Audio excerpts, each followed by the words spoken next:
What's going on YouTube? I'm Kramer the Watch Guy. Welcome to my channel.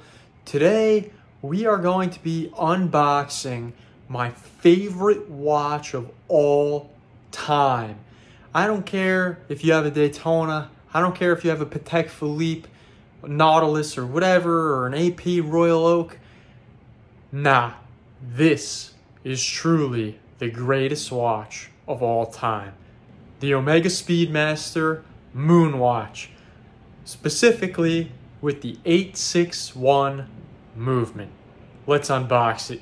Here we have a 1994 Omega Speedmaster with the 861 movement. This movement ran from about late 68, early 69, all the way up to 1997. If you bought a watch in 97, it could either be the newer movement, I should say, or an 861, so you really have to check. But this is in 1994, so one of the later production years. And this watch is almost brand new. I bought it off the original owner. I'm not going to say the price. It was more than I wanted to. It has the original receipts, tags, everything. It is a full kit. And after speaking with him, he had told me, he's a massive watch collector. He's got like 200 something watches. It's ridiculous.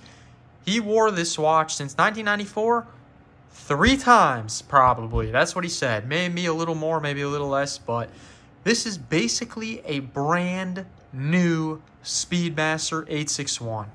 So this is exactly how it would have come. You would have got this box in 1994. Not the red box. If you see a red box, it's not an original box. But anyway, let's open it. Boom. This is exactly what you would see in 1994. The only thing missing, and the original owner doesn't know why, maybe they just never gave it to him, but the original booklet is missing. It was like a small skinny pamphlet. I'm actually going to look for one to complete the kit, but it has the original warranty card, which isn't filled out, which was very common back in the day. They just didn't fill stuff out. Looks like this. And here we have the original box, almost 30 years later. Let's get it out.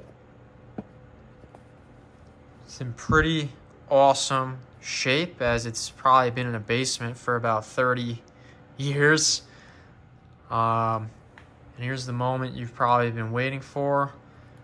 A brand new 30-year-old Speedmaster. I mean, it's quite unbelievable, the condition of this watch.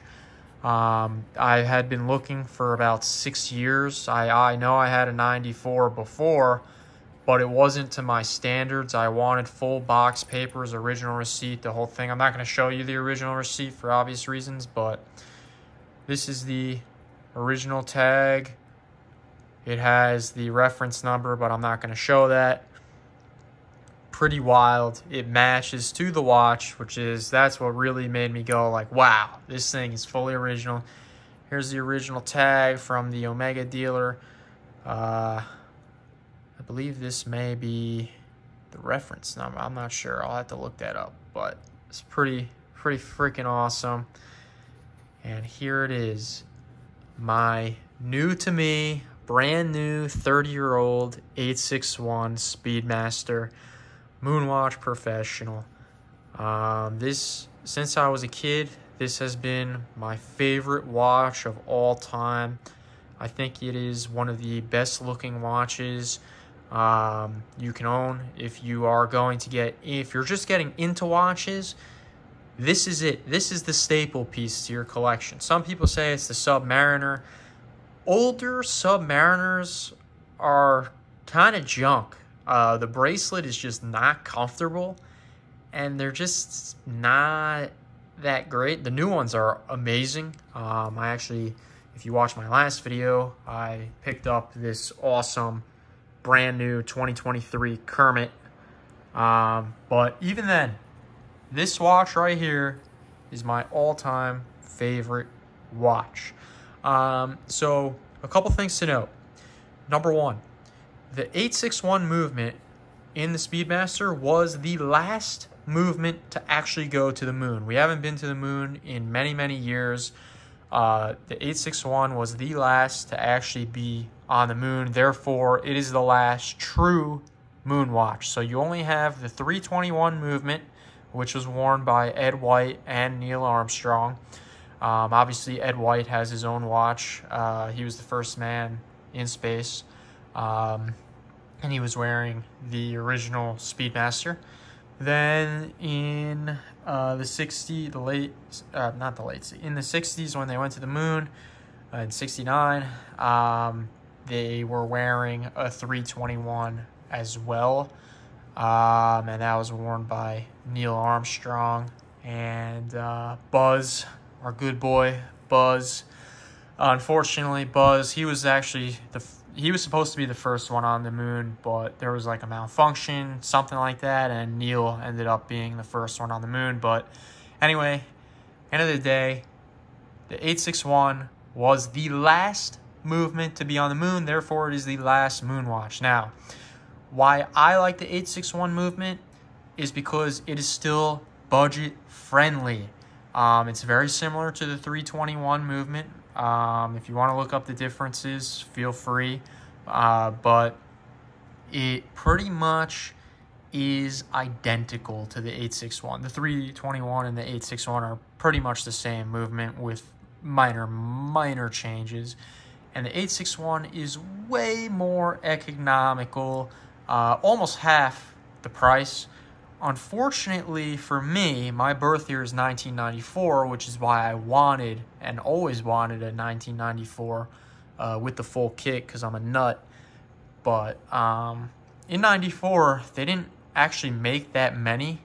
And also the reference number crosses with 1984. So it's actually really hard to tell if your watch is a 1984 or a 1994. It's actually a real pain in the ass. The only way to actually tell is with the boxes and also the warranty card. But obviously that's really hard to find a watch with boxes and a warranty card and original receipt, which is why I wanted to have all that stuff, because I would know for sure it was a 1994. But literally, if you have a 1993 or 1995, you have none of those issues, so good for you. Also, the watches tend to be a lot cheaper, literally, if it's not a 1994. So again, screw me, right? But anyway, this is it.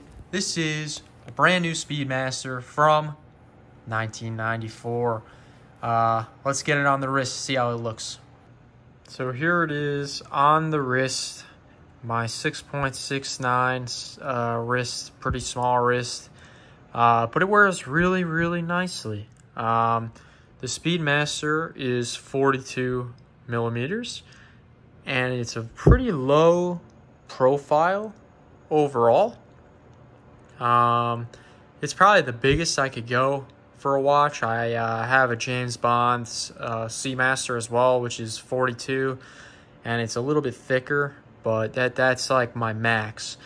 Now, something to note with these 861 movements, unless you get a 96 plus, 96 and 97, the band. In 96, 97, they changed it, but the band from 1970 all the way up to 1995 is the same, which is this. The links are hollow, so it's very light. It almost feels fake to a certain degree. I promise you it's not, but very light, hollow links. Now, the new Speedmaster, the brand new one that came out in like 2019, 2020, they tried to go back to this design. Those links are not hollow. That's a heavy watch, and it's beautiful, and the movement is sick. But this is really nice. You get a nice taper. You get that, 1970s classic look, but it also is modern because that's what's coming back in style. And it's just an unbelievable watch. If you are in the market for a Speedmaster and you're, maybe a late baby boomer or a millennial, This is the one to have. Get your birth year. Do yourself a favor. Make sure it's got all the paperwork, and you will not be sorry. The only thing with this watch in particular, because it was literally only worn a few times over the last 30 years, I'm scared to wear it. I've been wearing it for the last couple weeks until I got this. When I got this, I stopped wearing this, the Speedmaster, but I was a little hesitant to wear it just because of the shape that it's in. But anyway, I hope you liked this video. If you did, give it a thumbs up, subscribe. It really helps the channel a lot. And until next time, peace.